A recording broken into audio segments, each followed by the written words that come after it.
দেখছেন ASR news এবং উপস্থিত সুধীজনকে শুভেচ্ছা এবং অভিনন্দন। ছোট ছোট শিশুদের কবিতা শুনতে শুনতে কে বলেছে আজও কেউ কবিতা পড়ে না, কবিতা আবৃত্তি হয় না।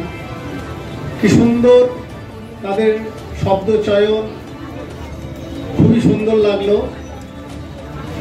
এবং বাচনিক এবং রূপকথার কর্ণধার প্রদীপ আচার্য তার আন্তরিক চেষ্টা এবং ইচ্ছে আজকের এত সুন্দর এই কবিতা দিবসের উদযাপনের অনুষ্ঠান, তাকে অভিনন্দন আন্তরিক।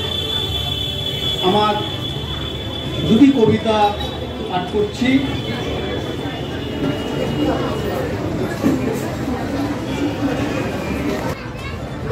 নদীর পার ভাঙে ভাঙে কারো স্বপ্নে গড়া ঘর, ভোট এলে সুখ পাখিরা প্রতিশ্রুতি ছিটয় ভাষাহীন মানুষের মন গোলায়।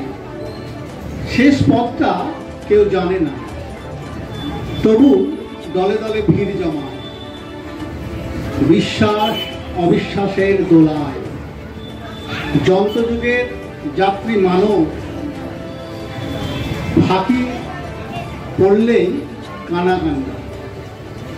সব বেটা সমান, আসুক আবার গায়ে।